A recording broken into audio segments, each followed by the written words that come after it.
Graça e a paz do Senhor a todos. É um grande privilégio estar aqui falando com os irmãos, para aprender, para a gente estudar junto, para a gente discutir um pouco mais sobre a palavra de Deus. Essa mensagem, esse estudo era para eu ter trazido da outra vez, só que eu adoeci. Graças a Deus não era o coronavírus, mas como estava ali sem o resultado ainda, eu tinha que ficar quieto em casa para não passar para ninguém eventualmente. E hoje eu vou trazer o estudo que ficou para trazer da outra vez.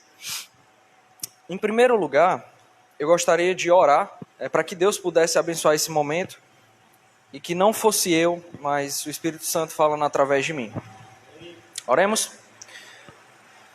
Amado Senhor, Santo Deus, Santo Pai, nós te agradecemos por esse dia, te agradecemos, Senhor Deus, por essa noite que o Senhor separou para que a gente estivesse aqui juntos, meu Pai, para te louvar, te engrandecer. Eu sei que alguns ainda têm dificuldade de chegar, eu sei que outros estão nos acompanhando, talvez aí pela internet, mas o que eu te peço hoje, meu Pai, é que tudo que fosse comentado aqui, os louvores que a gente cantou, a mensagem que foi lida agora há pouco, mais cedo, meu Pai, que tudo isso, meu Pai, possa estar no nosso coração, que a gente cante realmente acreditando naquilo que a gente está cantando e querendo realmente, Senhor Deus, que o Senhor volte, querendo realmente, meu Pai, que sejamos transformados e crendo nesse evangelho desse Filho bendito que se deu por todos nós, meu Pai, que a gente possa pregar, que a gente possa acreditar nisso e que o Senhor venha transformar nossos corações.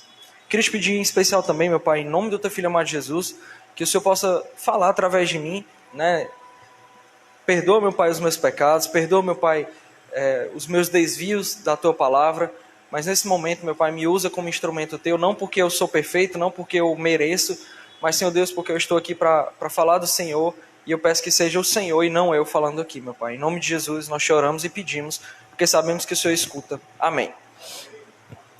Vamos lá. Irmãos, eu decidi trazer uma mensagem para vocês, porque foi um livro que eu não li, eu ouvi, aqueles audiobook, que é um livro chamado Deuses Falsos, que eu gostei muito. Eu gosto muito do autor que escreveu esse livro, e eu não fiz a mensagem baseada no livro, eu não tirei dele, mas foi só o ponto de partida, o ponto de ignição para que eu viesse falar sobre isso. O autor do livro é o Timothy Keller. Ele escreve muito bem, é uma leitura simples e parece que ele está conversando com você. Então, eu ia escutando de casa para o trabalho, o livro, ganhando tempo, sem perder tempo com raiva no trânsito, eu ia escutando o livro. Então, vamos lá. Eu queria pedir para os meus irmãos abrirem em Hebreus 3, e a gente vai ler do versículo 12 ao 15.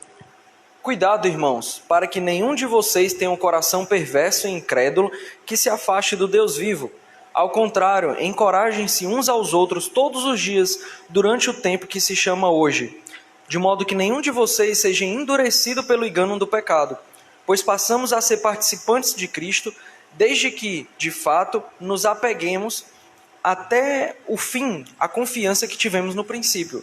Por isso é que se diz: se hoje vocês ouvirem a sua voz, não endureçam o coração como na rebelião. E aí agora eu vou pedir para a gente voltar para o versículo 7 para ler porque que ele diz por isso. E aqui o autor de Hebreus está pegando... O autor de Hebreus ele usa o Antigo Testamento durante o livro todo porque ele está falando aos Hebreus.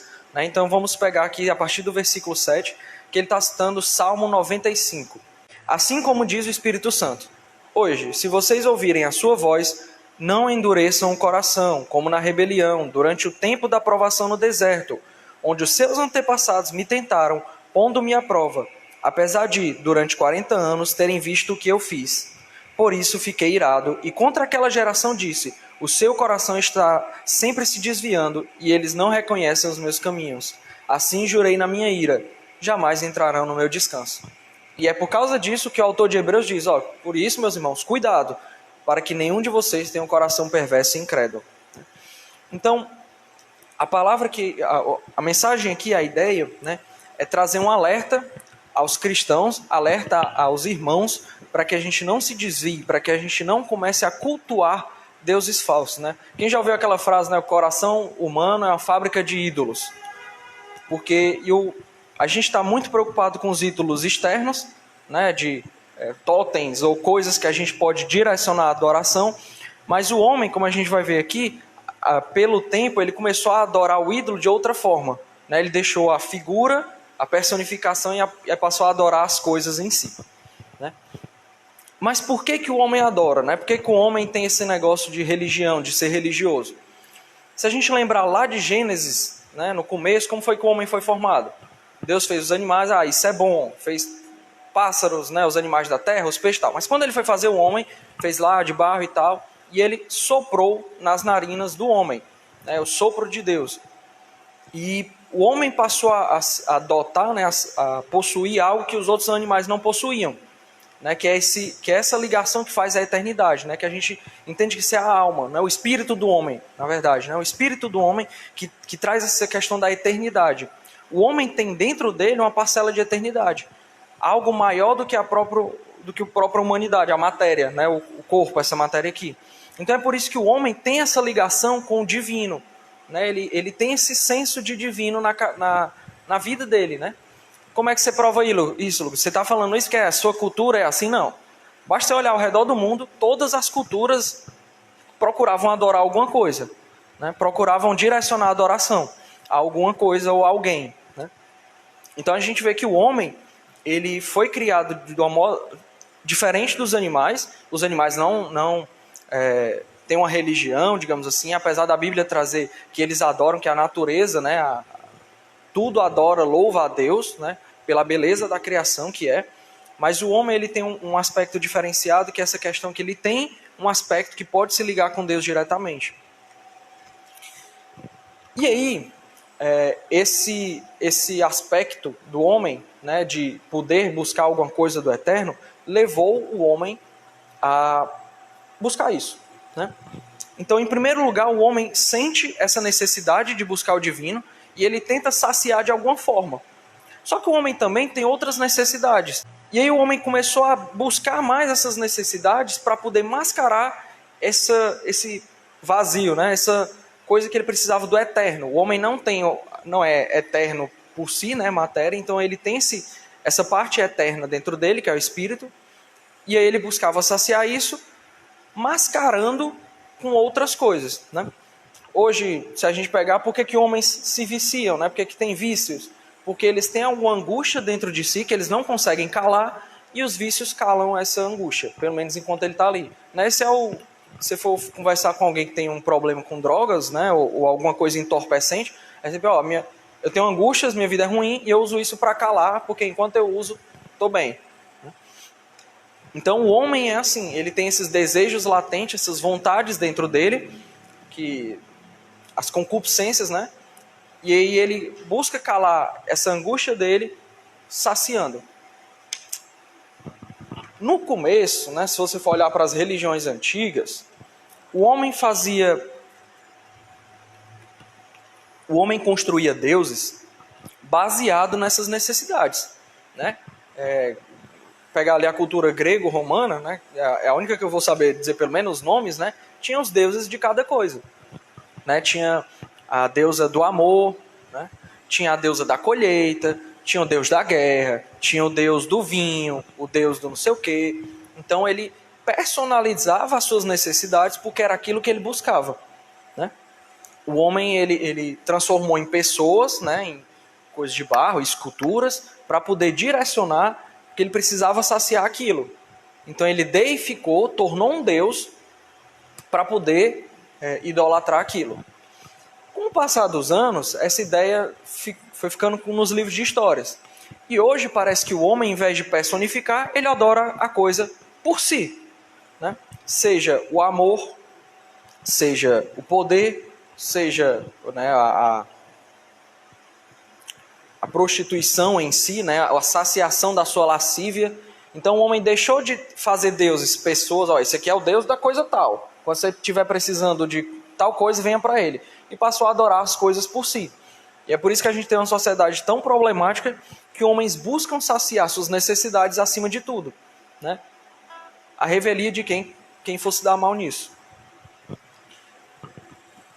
E por que isso é o problema? Porque quando o homem busca esses deuses, essas necessidades que ele deifica, ele está idolatrando.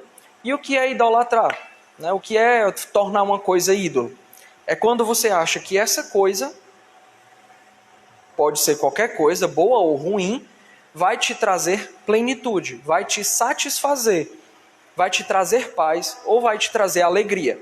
Né? E esse é o problema de você idolatrar. É quando você acha que quando você conseguir tal coisa, ou saciar aquela vontade de ter aquilo, você vai estar completo. Aquilo vai lhe preencher. Por que não vai? Porque aquilo não é eterno. Aquilo não é infinito. É finito. Né? E o homem, por ter espírito, né? Por ter essa parcela que é infinita, né? Por isso que a gente não acredita que o homem vai ser aniquilado quando vier o fim de tudo, né? Mas tem o inferno e ele vai ficar sofrendo, aqueles que não se arrependerem de seus pecados. Essa parcela infinita nunca poderá ser saciada por algo que não é infinito. Né? Tem aquela frase, o homem possui um vazio do tamanho de Deus. Né? Na verdade, Deus é só nessa ideia de que Deus é infinito e o homem tem esse vazio que não pode ser preenchido por nada além de Deus. Não é como se Deus fosse só não, vou precisar de Deus só para preencher isso. Não. Mas o homem tem ele almeja algo que é infinito, só que ele não consegue, porque ele tenta saciar no que é finito. Certo, Luca, mas isso aí todo mundo sabe, né? Por que a gente está falando sobre isso? Porque isso é verdade hoje e isso pode ocorrer com a gente, tá? Eu vou pedir para vocês abrirem Amós, capítulo 2. E aí, vamos ler o versículo 4 todinho. Amós 2, versículo 4. Assim diz o Senhor: por 3 transgressões de Judá e ainda por mais 4, não anularei o castigo, porque rejeitou a lei do Senhor, e não obedeceu aos seus decretos, porque se deixou enganar por deuses falsos, deuses que os seus antepassados seguiram. Porém fogo em Judá, e as chamas consumirão as fortalezas de Jerusalém. Deus aqui estava falando ao povo de Judá. Olha, aqui a gente é bem específico, né? Deuses falsos. O povo seguiu deuses falsos. O povo de Deus, Jerusalém, seguiu deuses falsos. Né? Claro que uma vez que você está convertido, uma vez que o seu coração está entregue a Jesus, você não vai ser confundido. Né? A gente crê nisso. Mas você pode vacilar e pecar por algum momento e transformar coisas em ídolos. Eu vou dar só alguns exemplos na própria Bíblia de homens de Deus que poderiam ter transformado ou que transformaram deuses em ídolos, né? E como isso ocorre ainda hoje. Tá? Eu vou começar falando do amor. Né? O amor hoje é um ídolo? O amor em si? O que é que vocês acham? Sim, não. Basta você pegar qualquer música de romance aí, de sertanejo, sei lá, né? Onde o cara diz que ele é incompleto. Claro que ele exagera para conquistar, né? Para ser bonito e tal, romântico e tal. Mas se você for ver ao pé da letra, né? Projeta-se no parceiro que sem ele eu não consigo viver. Mas se eu tiver ele, eu vou ser completo, né? E isso é transformar uma coisa boa que Deus deu, casamento, o amor, né? Em uma coisa ruim, em um ídolo. Né? Uma ideia de quem pode ter feito isso na Bíblia, por um tempo, pelo menos? Lia. Né? Vocês sabem a história de Lia. Lia, esposa de Jacó. Jacó, quando ele teve toda aquela história com o tio dele, trabalhou 7 anos, aí né, foi se deitar, foi enganado, casou com Lia, e depois foi trabalhar mais 7 para poder ter a sua amada. E aí, quando Lia percebeu essa situação, ela almejava tanto ter a aprovação e o amor do seu marido, que ela orava para ter filhos, e o nome dos filhos dela era sempre: dei um filho ao meu marido, agora ele vai me amar. Agora vem um varão de dentro de mim, agora meu marido olhará para mim. Né? Então ela foi tendo filho após filho nessa ideia, até que chegou um que ela deu um nome que significava outra coisa, né? Que foi Judá. Que é tipo, agora o louvor é para Deus. não é mais, não estou mais atrás da aprovação ou do amor do meu marido, mas agora eu vou olhar para Deus. Então Lia, por um momento, ela passou a depositar a alegria, esperança, satisfação, paz dela em ser aprovada pelo marido, né? Abraão poderia ter feito isso com Isaac, porque para a gente hoje, a ideia da nossa linhagem ser completa, né, continuar, não tem esse peso todo, né? Mas você imaginar que você recebeu uma promessa de Deus que através de seu filho vai vir grandes nações, e aí Deus vai lá e diz, não, vamos matar, né? Ali, claro que a gente viu que ele demonstrou que não era o ídolo dele, mas por um momento você poderia pensar, poxa, ele poderia depositar a satisfação, a alegria, a paz dele naquela promessa ser cumprida. Então, o amor, né, a gente poderia pegar alguns outros personagens, mas o amor, ele pode ser um ídolo, e a gente tem que ter cuidado com isso, que às vezes a gente pode fazer. Hoje o mundo torna o amor um ídolo, basta olhar para as canções, né? Poder, dinheiro, né? O sexo, o conhecimento. Então, todas essas coisas podem gerar no homem, ou prometer ao coração do homem, satisfação, alegria, paz, que só Deus pode fazer, né? Inclusive, quando Jesus vai falar da sua paz, ele diz que a paz dele é diferente, porque o mundo não pode dar essa paz, justamente porque a paz que o mundo dá, ela é momentânea, porque as coisas que dão paz são finitas, não são infinitas, né? E só Cristo poderia dar essa paz. O ponto em comum da idolatria, né, é justamente algo que te fará feliz, completo. Promessa essa que só a eternidade pode cumprir. Então, com isso a gente pode entender como é que a mente do homem funciona, e às vezes a nossa funciona assim, porque nós ainda somos carnais, de depositar em coisas terrenas, em coisas daqui, de idolatrar, de fazer aquilo uma razão da nossa vida, né? Às vezes pode ser uma promoção, um emprego, pode ser uma pessoa gostar da gente, ou uma situação. E a gente tem que ter cuidado com isso, porque é assim que o homem funciona, e até quando a gente for conversar com alguém e falar sobre Cristo e pregar o evangelho para ele, buscar entender, né, assim, ajuda muito onde é que está a idolatria daquela pessoa, onde é que ela está depositando a paz dela, onde é que ela está depositando a alegria dela, né? Esses dias eu estava conversando com um senhor, e ele era viúvo, né? E aí você notava que quando ele ia falar sobre esse assunto, se esvaía o sentido da vida. É tipo assim, ó, foi, mas é isso mesmo, né? Eu falo para você, né? Você é casado, aproveite bem, aproveite enquanto são dois, porque depois vai ser só um, e aí acabou, né? O homem, quando não tem o senso da eternidade, não tem Cristo, ele deposita as alegrias dele em alguma coisa que vai acabar. Pronto, né? Esse mundo aqui que a gente vive sem Cristo, né? Sem depositar, sem idolatrar Cristo, né? Colocar realmente Deus como aquilo que você adora, ele é perverso. Por quê? Porque nada que você deposite sua confiança vai durar. Tem um filósofo, né? Jean-Paul Sartre, que ele acreditava que, uma frase dele, certo? O mais correto para esse mundo, já que tudo vai acabar mesmo, é você morrer logo, né? E essa realmente é a esperança de quem não tem Cristo. Quando você deposita em outra coisa. Quando aquilo acaba, acabou. E é por isso que eu alerto aos irmãos para não depositarem a confiança de vocês, nem que por um breve período de tempo, em outra coisa que não Cristo. E também para alertar e fazer conhecer os nossos possíveis deuses falsos, né? Dinheiro, segurança financeira. Você não está, não é que não pode ficar triste, né? Mas você não está satisfeito, ou não está em paz, não está alegre em Jesus, a alegria em Cristo, enquanto não tiver segurança financeira. Você está idolatrando, né? Você vê, a gente está estudando Filipenses lá nos jovens, porque a gente durante a pandemia ficou estudando os livros e aí adiantou na revista, né? Então, a carta de Filipenses, Paulo diz assim, irmãos, alegrem-se. Só que quando Paulo escreve isso, ele estava na prisão. né? Ele estava preso.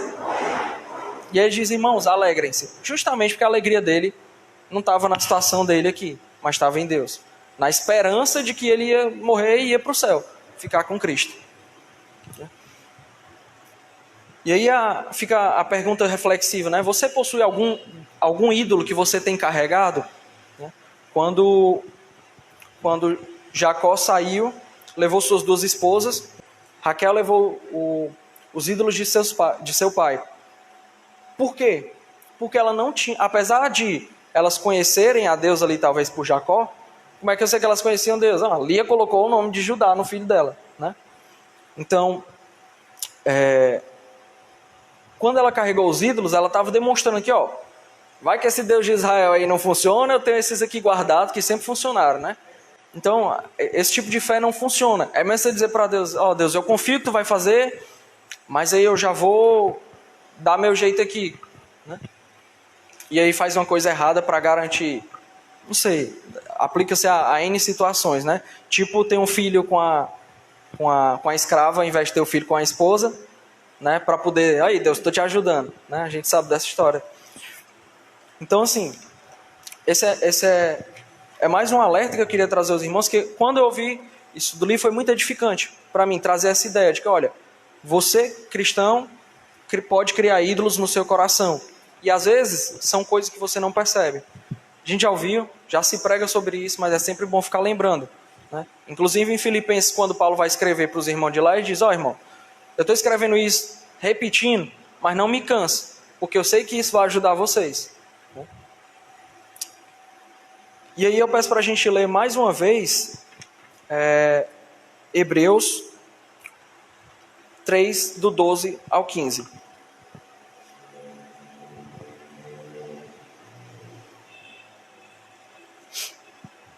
Cuidado, irmãos, para que nenhum de vocês tenha um coração perverso e incrédulo, que se afaste do Deus vivo. Ao contrário, encorajem-se uns aos outros todos os dias, durante o tempo que se chama hoje, de modo que nenhum de vocês seja endurecido pelo engano do pecado. Pois passamos a ser participantes de Cristo, desde que de fato nos apeguemos até o fim à confiança que tivemos no princípio.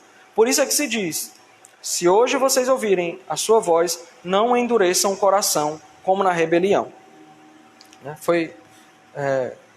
Foi curto, né? Foi um pouco rápido, mas é porque eu sou meio objetivo, às vezes eu não consigo ficar elocubrando demais, né? Então eu vou pedir para que a gente possa orar agora, né, em prol disso, para que Deus nos ajude a enxergar os ídolos do nosso coração e para que a gente abandone, né? Se algum de nós tem colocado alguma coisa no lugar de Deus, né, que não tem colocado o reino em primeiro lugar, que Deus possa vir nos alertar. Então vou orar. Meu Deus, meu Pai, eu queria te agradecer e te pedir perdão, meu Deus, pela minha incapacidade, mas pedir, Senhor Deus, que esse momento aqui possa ser importante, possa chegar ao coração de quem estiver precisando. Todo mundo sempre precisa da Tua palavra, meu Pai, mas que possa servir, né, de engrandecimento. Eu te rogo, meu Pai, para que o Senhor nos ajude a perceber os nossos ídolos, que o Senhor nos ajude a perceber, às vezes em que a gente te coloca em segundo lugar, às vezes em que a gente acha que está fazendo até uma coisa boa, né, em prol de algo bom, mas deposita a nossa confiança ou nossa felicidade naquilo somente. Que a gente possa depositar em Ti, meu Pai, a nossa esperança e que nada possa roubar, meu Pai, essa alegria que a gente tem de poder saber que no futuro, né, mesmo que tudo aqui dê errado, mesmo que inicie uma perseguição, mesmo que, enfim, meu Pai, a gente tem guardado um tesouro aí nos céus, a gente tem guardado, meu Pai, a nossa salvação contigo, não baseada nas nossas obras, não baseada no que a gente fez, mas unicamente no Teu amor, que nos amou primeiro, como a gente leu aqui no início. Muito obrigado, meu Deus, por ser esse Deus maravilhoso e por nos ter libertado, meu Pai, da escravidão do pecado e da escravidão de confiar em deuses que não são eternos, em deuses que não vão nos salvar, meu Pai, e que jamais poderiam saciar o nosso desejo de estar juntos de Ti, meu Pai, de retornar para Ti. Então eu te peço e te louvo em nome de Jesus Cristo. Amém.